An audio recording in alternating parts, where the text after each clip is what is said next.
बिस्मिल्लाहिर्रहमानिर्रहीम।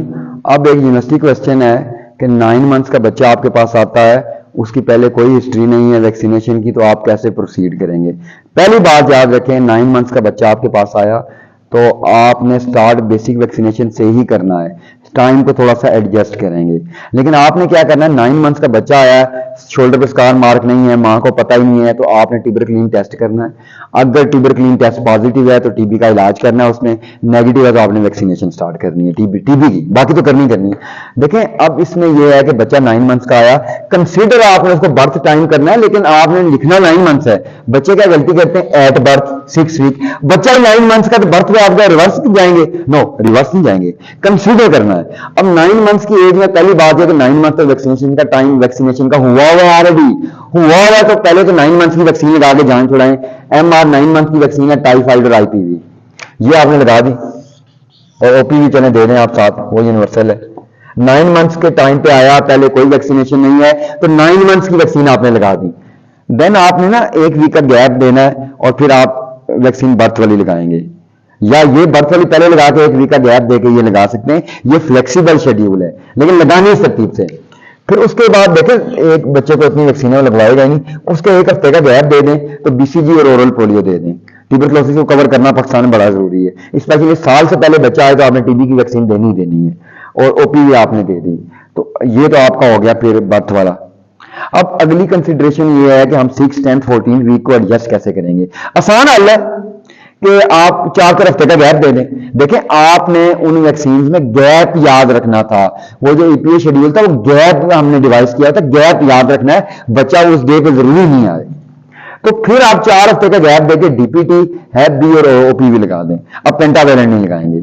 फिर 4 हफ्ते का गैप देके डीपीटी, हैप बी और ओपीवी 4 हफ्ते का गैप देना है, 3 लगानी 3 दफा। अब ये 3 टाइम्स आपने लगानी है, और देना आपने क्या, 4 हफ्ते का गैप देके। साथ नीमोकोकल भी आप लगा दें, नीमोकोकल। यही 4 हफ्ते का गैप देके पहली डोज 4 हफ्ते का, दूसरी 4 हफ्ते का, तीसरी, तो आपने 4 हफ्ते का गैप देना है। बाज ये कहते हैं कि आप आईपीवी भी लगा सकते हैं लगाना चाहें तो, लेकिन ये बेसिकली तब आपने इसको एडजस्ट करना है कि बेसिक कम से कम मिनिमम रिक्वायरमेंट आपने पूरी करनी है। तो 4 हफ्ते का गैप देके आपने डीपीटी याद रखें, हैप बी, ओपीवी, नीमोकोकल, ये 3 दफा लगानी है। पेपर में आपने पूरा लिखना है कि after 4 weeks, after 4 weeks, after 4 weeks, उसको 1 2 3 करते हैं। फिर 15 मंथ्स में ऐसा जाहिर है 15 मंथ्स का टाइम हो जाएगा, फिर टाइम सीधा हो जाएगा, एमआर और ओपीवी देनी है। फिर 2 साल का जाहिर है आपने डीपीटी देनी है, और 5 साल का आपने डीटी दे देनी है, या डीपीटी भी दे सकते हैं। तो जब बच्चा एक लेट आया तो you have to adjust the schedule is flexible. You will start at the age of 9 months, you will give MR vaccine, and you will also give typhoid vaccine and IPV.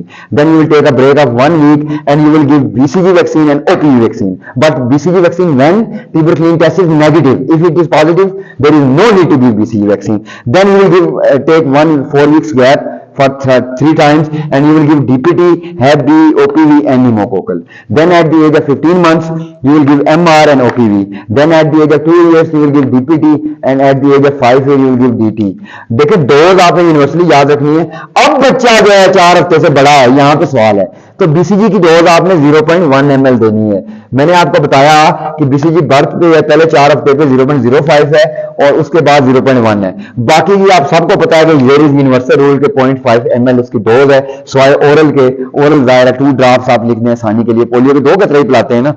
और सारी vaccine जो है, polio अगर इंट्राडेल्टाइड है, sorry BCG अगर deltoid पे देते हैं, तो आप मीजल्स और बेला की वैक्सीन जो है वो सबकुटेनियस देते हैं या इंट्रामस्कुलर देते हैं, बाकी सारी इंट्रामस्कुलर देते हैं। ये आपने याद रखना है। क्वेश्चन इसके कौन से डिजीज के अगेंस्ट देते हैं, कब देते हैं, क्यों देते हैं। इम्यूनाइजेशन की बेसिक चीज यही है कि आपने कब वैक्सीनेट करना है और क्यों करना है।